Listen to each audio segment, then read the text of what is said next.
الرجيم بسم الله الرحمن الرحيم الحمد لله الذي هدانا لهذا وما كنا لنهتدي لولا أن هدانا الله ثم الصلاة والسلام على أشرف الأنبياء والمرسلين حبيب نفوسنا وطبيب قلوبنا محبوب رب المشرقين والمغربين جد الحسن والحسين بالقاسم محمد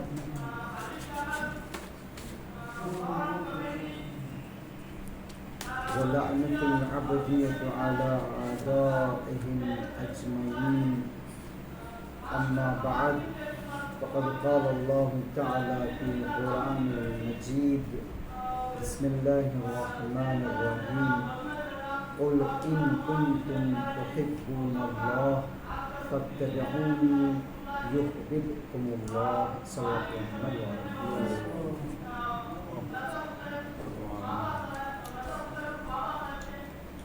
عزیزان، ہماری اس 20 یا 25 منٹ کی گفتگو میں میں انشاءاللہ 4 نقطوں کی طرف اشارہ کروں گا جو کہ آج کی مناسبت سے آج بمناسبت شہادت جناب سکینہ سلام اللہ علیہا،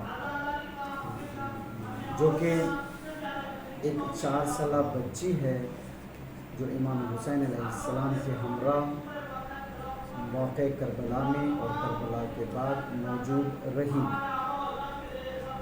جناب سکینہ کا جو کردار ہے اس کردار میں جناب سکینہ کا کردار جو ہے 3 رخ میں نظر آتا ہے، 3 جگہوں پر نظر آتا ہے.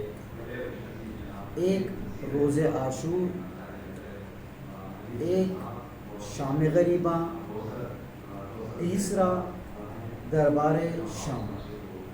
یہ 3 رخ ہیں، 3 جگہیں ہیں جو جناب سکینہ علیہ السلام کا کردار ہمیں نظر آتا ہے. اس سے پہلے کہ میں 3 رخ کی طرف آپ لوگوں کو اشارہ کروں، مقدمتاً ایک تمہیداً آپ کی خدمت میں ایک گفتگو اور ایک تمہید عرض کرنا چاہتا ہوں. وہ یہ ہے کہ یہ کون سی ایسی ذات تھی جس کو امام صادق علیہ السلام نے زیارت نامے میں جناب سکینہ کے القاب کو فاطمہ زہرا سلام اللہ علیہا کے القاب سے ملحق کیا، اور ان کی القاب جناب سیدہ سے شباہت رکھتی ہیں. دیکھیں جس طریقے سے امام صادق علیہ السلام نے جناب سکینہ کے القاب کو جناب سیدہ سے ملحق کیا اور شباہت رکھتی ہیں. وہ 4 ایسے القاب ہیں جو امام صادق علیہ السلام نے فاطمہ زہرا کے القاب کو ان سے منسوب کیا. ایک بہت بڑی بات ہے، ایک 4 سالہ بچی ہے جو کہ ایسے القاب جو فاطمہ زہرا سے شباہت رکھتی ہیں. جو القاب فاطمہ زہرا کو دیا گیا وہی القاب جناب سکینہ کو دیا گیا. اس میں سے سب سے پہلا لقب ہے وہ صدیقہ. صدیقہ کس کو کہتے ہیں؟ جو سب سے زیادہ سچ بولنے والی. اور یہاں پر جناب سکینہ کی ذات اور 4 سالہ بچی تھی. اب اس میں کون سی ایسی بات تھی کہ جہاں پر ہم اس کو سچا کہیں یا سچ بولنے والی کہیں؟ لیکن ایک دوسرا معنی بھی جناب صدیقہ کا ہے، وہ یہ ہے کہ وعدے کو وفا کرنے والی. اور جو دوسرا لقب جناب سکینہ کو امام صادق علیہ السلام نے جو استعمال کیا ہے وہ لقب ہے راضیۃ مرضیہ، یعنی مرضیہ کا لقب استعمال کیا ہے. تیسرا لقب جو امام صادق علیہ السلام نے زیارت نامے میں استعمال کیا ہے وہ کیا ہے؟ زکیہ. چوتھا لقب جو امام صادق علیہ السلام نے جو استعمال کیا ہے وہ فاضلہ. یعنی 4 لقب ایسے ہیں جو امام صادق علیہ السلام نے جناب سکینہ کے سلسلے میں بیان کیا ہے. وہ بھی کہاں پر؟ معتبر ترین جگہ وہ ہے زیارت نامہ جناب سکینہ، جہاں پر امام لقب دے رہے ہیں ایک معصومہ کے لیے. یہ غور طلب بات ہے، یہ سوچنے والی بات ہے. یہ 4 سالہ سکینہ میں وہ کون سی خوبصورت خوبیاں تھی جو ایک سیدۃ النساء العالمین، جو تمام عورتوں کی سردار جو بہشت میں ہوگی، ان کے القاب جناب سکینہ کو دیا جا رہا ہے. اب آتے ہیں، یہ القاب صرف محبت کے لیے ہیں، یہ القاب صرف و صرف جذبات کے ہیں، بلکہ آیا یہ القاب چونکہ امام صادق علیہ السلام جو ہیں وہ امام ہیں، کبھی جذبات سے نہیں کہتے، کبھی محبت میں رشتہ داروں کے نہیں کہہ سکتے.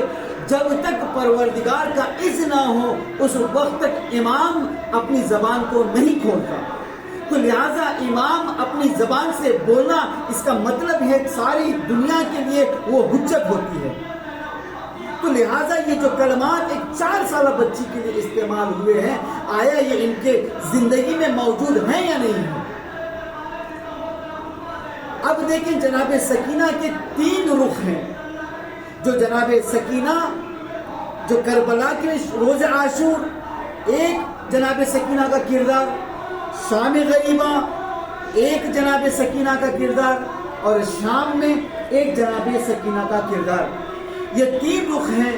دیکھتے ہیں کہ جناب سکینہ کا شعور اور ان کے خیالات اور وہ کیا پیغام ہمارے لے تک پہنچانا چاہ رہی ہیں. 4 سالہ بچی کے پیغامات جو کربلا میں ہم تک پہنچانا چاہ رہی ہیں، وہ آئے دیکھتے ہیں. سب سے پہلے جناب سکینہ نے ایک ایسا کردار ادا کیا. روز عاشور جب امام حسین علیہ السلام رخصت ہونا چاہتے تھے تو اس وقت جناب سکینہ نے کیا کہا تھا کہ بابا زمین کربلا میں آپ لیٹ جائیے تاکہ میں اپنے سر کو آپ کے سینے پر رکھ دوں.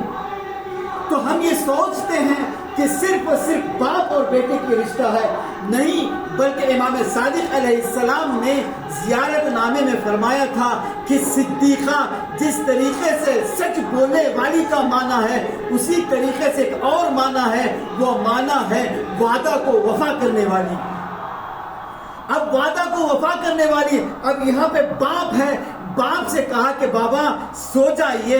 اور اس وقت جس طریقے سے حسین نے اپنے بچپنے میں وعدہ کیا تھا کہ بابا جب آپ کے دین پر آگ آئے گی میں اپنی قربانی دے کر آپ کے دین کو میں بچاؤں گا، اسی طریقے سے سکینہ نے بابا کو لے جا کر سینے میں یہ وعدہ کیا، بابا آپ نے دین کو بچا لیا، میں شام دربار شام میں جا کر میں دین کی جیت کا اعلان کروں گی.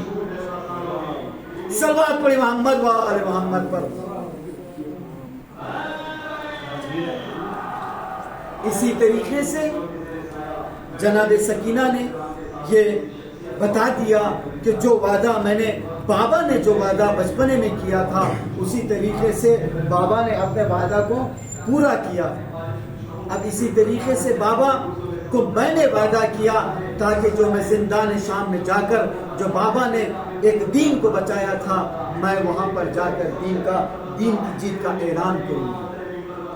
اسی طریقے سے عزیزان محترم، اور ہم یہ سوچتے ہیں کہ سکینہ اور باپ اور بیٹی کا رشتہ تھا جو جناب سکینہ نے امام حسین علیہ السلام کو لے جا کر اپنے سر کو رکھا. ایک مختصر سی تاریخ میں پیچھے لے جا کر بتاتا ہوں کہ رسول اسلام نے فرمایا تھا کہ جب بھی مجھے کوئی زخم دیتا تھا، جب بھی میں زخمی ہو جاتا تھا، میں زہرا کے پاس جاتا تھا، جانے کے بعد سکون کو محسوس کرتا تھا اور میں سارے اپنے غم بھول جاتا تھا. رسول اسلام فرماتے ہیں، کہتے ہیں کہ کبھی میں نے یہ نہیں کہا، ہمیشہ یہ ہوتا ہے کہ باپ کے پاس آ کر بیٹی سکون پاتی ہے، لیکن رسول اسلام فرماتے ہیں کہ میں بیٹی کے پاس جا کر سکون پاتا ہوں. اسی طریقے سے امام حسین علیہ السلام کا منظر ایک کربلا میں روز عاشور نظر آتا ہے. کہ سکینہ کہتی ہیں کہ بابا آپ لیٹ جائیے، صبح سے لے کر شام تک آپ نے جنازوں پہ جنازے اٹھائے، لاشوں پہ لاشیں اٹھائے ہیں، میں چاہتی ہوں کہ میں آپ کے سینے پر اپنے سر کو رکھ کے میں یہ بتاتی ہوں کہ آپ کو سکون مل جائے تاکہ روز محشر آپ اور ہم مل سکیں۔ یہ سکینہ کی ذات ہے، اس ذات کا نام ہے جو باپ کو سکون دے رہی ہے۔ اس کے بعد جناب سکینہ کا دوسرا رخ ہے۔ دوسرا رخ کیا ہے؟ وہ شام غریبہ کا رخ ہے۔ شام غریبہ کے دو کردار جناب سکینہ کے ہیں۔ ایک کردار ہے جناب سکینہ کے دامن جلا، دوسرا کردار ہے جناب سکینہ کی چادر چھین گئی۔ اب ایسے مقام پر جناب سکینہ نے کہا کہ بابا میری چادر چھینی تاکہ آپ کے نانا کے دین کو میں چادر اڑا سکوں اور آپ کا دین بچ جائے۔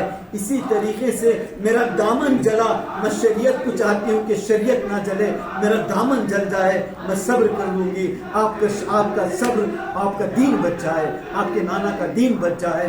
اسی طریقے سے تیسرا رخ ہے جو جناب سکینہ کا، وہ دربار شام ہے۔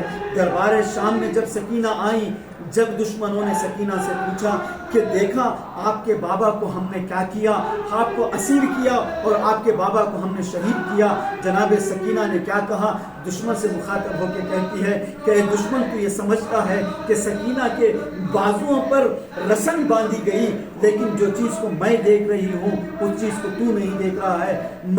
تو یہ دیکھ رہا ہے کہ میرے بازوؤں پر رسن باندھی گئی ہے، میں میرے نانا کے دین کو آزاد ہوتا ہوا دیکھ رہا ہوں، میں نانا کے دین کو آزاد ہوتی ہوئی دیکھ رہی ہوں۔ تو لہٰذا یعنی دشمن شکست کھا کے کہتا ہے کہ تیرے بابا کی جیت ہوئی اور میرے بابا کی ہار ہوئی۔ اسی طریقے سے جب یزید نے پوچھا سکینہ پتا ہے تیرے دشمنوں نے تیرے باپ کے ساتھ کیا کیا، تیرے باپ کو ہم نے شہید کیا، تو وہاں پر زینب آ کے بڑھ کے کہتی ہے کہ ماں رائے تو اللہ جبیلا، اے یزید جس چیز کو تو جیت سمجھتا ہے اس چیز کو ہم جیت نہیں سمجھتے، تو سر کو قلم کر کے جیت سمجھتا ہے، ہم سر کو بلند کر کے نیزوں پہ اٹھا کر قرآن کی تلاوت کر کے ہم کہتے ہیں کہ دیکھو نانا کی دین کی جیت ہوئی یا تیری جیت ہوئی۔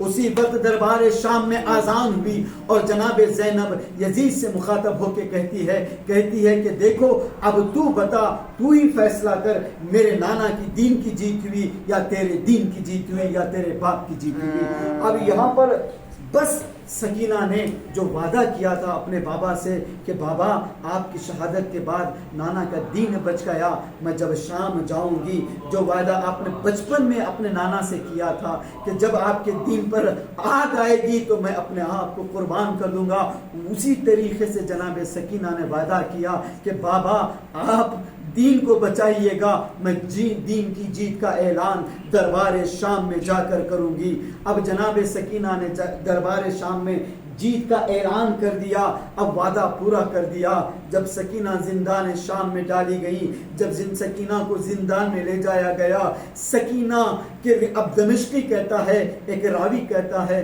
کیا کہتا ہے، میں نے دیکھا ہے کہ میں اور یزید دربار میں بیٹھے تھے، ایک بچی تھی، اتنا گریہ کیا، اس نے اتنا گریہ کیا، اب جب یزید سو نہ سکا، یزید کہتا ہے کہ دمشقی جا دیکھ کیا ہو رہا ہے، کیوں اتنے گریہ کرنے کی آواز آ رہی ہے۔ جب سکینہ کے پاس جب دمشقی جاتا ہے، سب بیبیاں کہتی ہیں، ایک بچی ہے جو بابا بابا کہہ کر رو رہی ہے، کہتی ہے کہ مجھے بابا سے ملنا ہے، میں نے بابا کو خواب میں دیکھا ہے، اب بابا بابا کر کے اتنا بچی روتی ہے، اتنا گریہ کہتی ہے۔ دمشقی کہتا ہے یزید ایک بچی ہے جو سکینہ نام ہے، وہ اتنا روتی ہے، بابا بابا کر روتی ہے اور خواب میں بابا کو دیکھتی ہے اور بابا کر کے رونا اور گریہ کرنا شروع کر دیتی ہے۔ اب دمشق کے سر لے جاتا ہے، یزید اجازت دیتا ہے کہ اے دمشق کے سر کو لے جا۔ جیسے ہی سکینہ کے پاس وہ سر گیا، اب سکینہ دوڑی آئی، کہنے لگی یہ کیا ہے؟ اب دمشقی کہتے ہیں یہ آپ کے بابا کا سر ہے۔ اب بچی نے سر کو اپنے ہاتھوں میں لیا، گلا و شکنا کرنا شروع کر دیا، کہتی ہے بابا آپ کہاں تھے بابا؟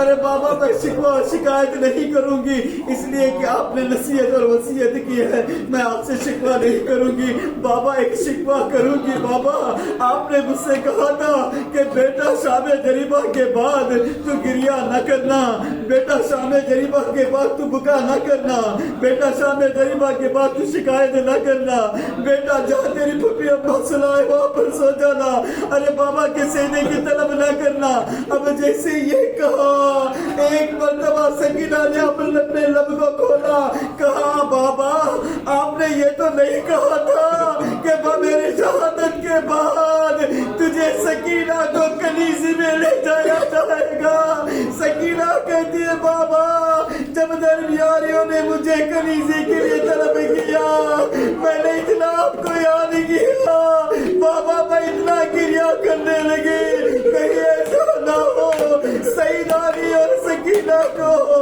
ارے زندان شام کے بعد ارے سکینہ کو کنیزی اللہ